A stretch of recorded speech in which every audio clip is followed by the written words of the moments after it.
I think a lot of times in life, we fail to realize that if you keep living in the past, there will be no future for you to go to. And I don't mean that in the sense of like you won't exist, but in the sense that your future will be no different than your past. If we keep existing in this state, in this non-movement, then we have nothing to gain. And I don't think that people do this intentionally. I don't think it's an intentional thing. I think we attach ourselves to who we are. We attach ourselves to who we are given certain circumstances, and depending on whether or not we like that circumstance, we allow ourselves to be within it. And it's also similar to the idea that we get addicted to like the chemical reactions of a certain circumstance, like whether that be the stress or the happiness. I feel like sometimes a lot of people are addicted to stress and sometimes negative emotions. And I don't know necessarily why it is, but it's something I feel like people accept for themselves. They accept that, whatever they're feeling is the way that things are and is the way that things are going to be. But I don't think it always has to be that way. We need to do a better job at letting yesterday just be yesterday and letting today be a new day. You know, it's not so much about, how you look at today, but how you detach yourself from the previous days. A new day can't be a new day if you're holding on to old days. You can't bring something into a new circumstance like that and then hope that nothing from the old circumstance is going to be there when you're the thing that's old. And I know that that right there, to me, it didn't make a lot of sense, but it made a lot of sense at the same time.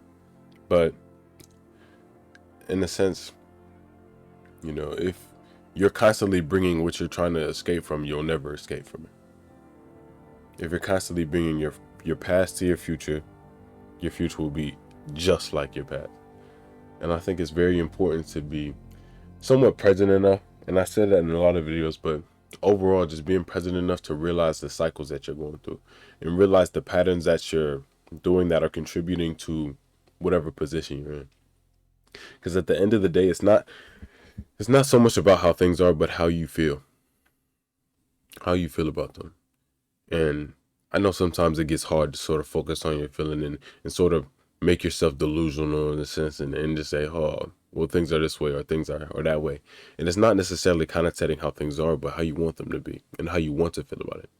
It's about embodying your greatest feeling about yourself and your circumstance, regardless of how it actually is. And I feel like that's part of what's considered to be like the law of attraction. And even if you don't believe it in a spiritual sense, just in a regular sense, if you are constantly putting your best foot forward in a sense like you're already feeling like you're at your greatest success, or you feel like you're already at the place you need to be, then any opportunity, anything that comes your way, anything that's thrown in your path is going to be something that you can conquer, you can overcome. Whether that be something having to do with yourself, like your own mentality in regards to things, or something having to do with other people or other scenarios. And allowing yesterday to be yesterday and allowing your past to be your past and allowing your future to be there, even though there is no past self to overcome and no future self to achieve, there are still things in the past that I feel like we hold on to that are not integral to who we are. I feel like a lot of times things in our past come to attack us in the future in the forms of our insecurities and many other things. In my experience, I would say that, you know, the past is sort of a limiting agent. Even if even if you feel like you were doing better in the past, it's not so much about like bringing that past self back. It's about realizing that it never left, with the good things. And the bad things, it's about addressing those issues so they can go. Because the more you put behind you is the more you carry on your back. Sometimes we have to face the things that are, trying to escape us.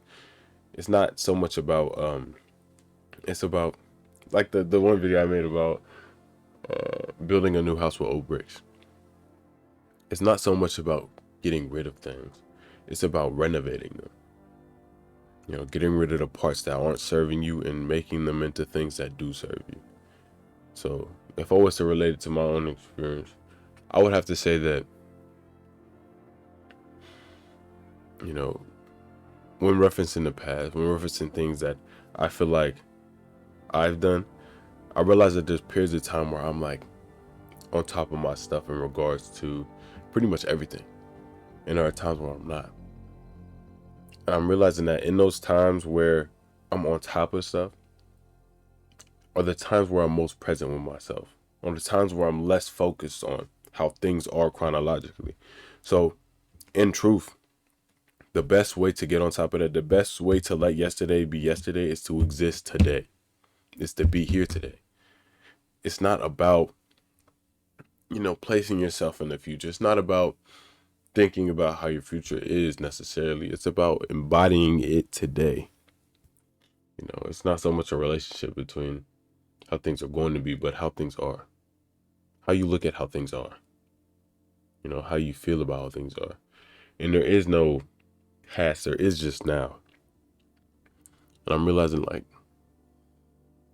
if you're able to truly exist in the present and do the things that sort of put you into the present, sort of distract yourself with things that are beautiful, or things that contribute to who you are.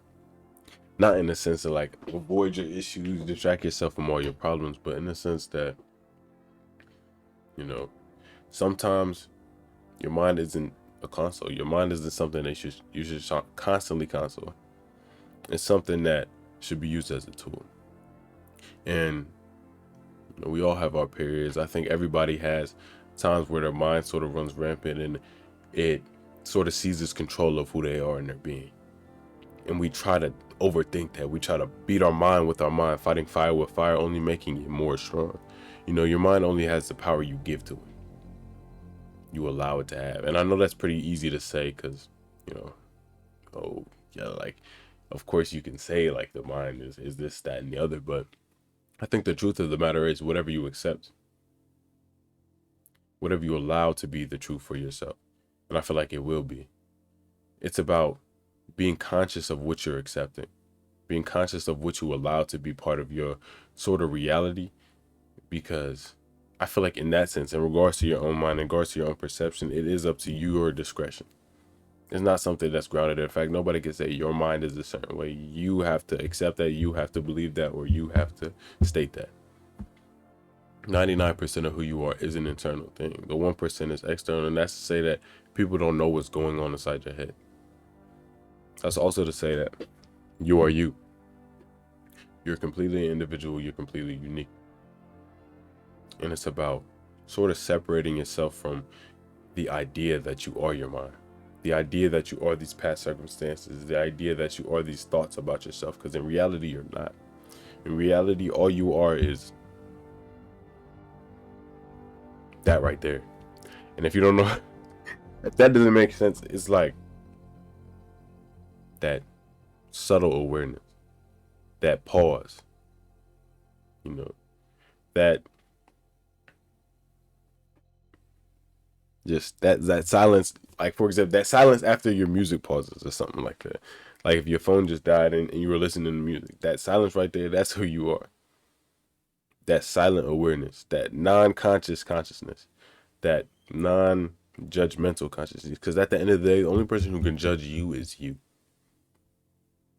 You know, we can be quote unquote judged by others in the sense that the action, but unless you accept those things, unless you take those things internally, they don't affect you. It's when you take those things internally, i.e., judging yourself, allowing those judgments to be passed on to you, that they actually have true impact. I think, as difficult as it is to do, the practice of like overall mindfulness and meditation are somewhat integral to becoming a person that you can respect yourself. Even if it's difficult, even if your journey is tumultuous, I feel like the most important factor in your own growth, your own development as a person, is your ability to be present with yourself and realize what parts of you are you and what parts of you want to grow and you want to cultivate. Allowing yesterday to be yesterday is about making today today. It's about being holistically here and realizing that every 24 hours you have a chance to restart. Every day is a new life for you. Every day is a new opportunity for you to grow, for you to develop, for you to realize your own potential as a person, and for you to sort of express yourself in ways you haven't had the opportunity to. And I know sort of easy to say that's an everyday thing, but it's easy to say a lot of stuff. It's hard to do everything, but it's only hard as long as we make it hard in our mind. To know it's humanly possible means you too can do it, and you are human. That means you can. It's about placing that reality within what you want. Oh, I want to do this when I grow up. Put your mind in a state of that's going to happen. Not in the sense of you expect it to, but in the sense that it's truly possible. It's truly possible. And if you take the right steps, if you do the right things to cultivate that, then there's no reason it shouldn't. There's no reason it can't. It may take some tries, it may take some effort, but there's no reason it can't. It's about realizing your potential, realizing that who you are today is more than enough to attack the problems you had yesterday. It's more than enough to let go. It's more than enough to move forward. You have what you need. Everything you have right now, everything you are right now is more than enough to exist. All that to say thank you. I feel like I learned the most lessons just doing this.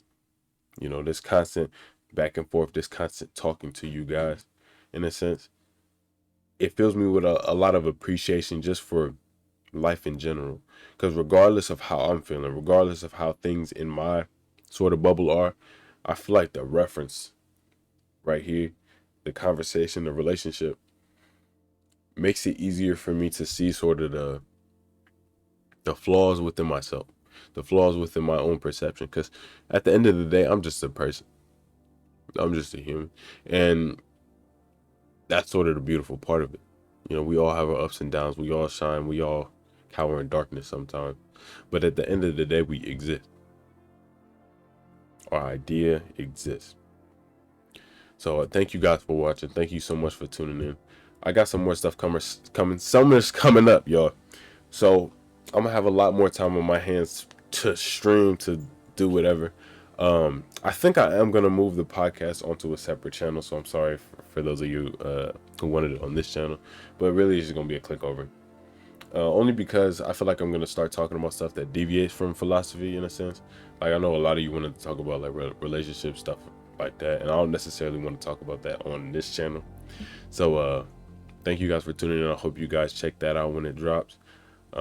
Keep being you, keep being great. Make sure you're being intentional with your day, and make sure you're taking care of yourself. Yeah.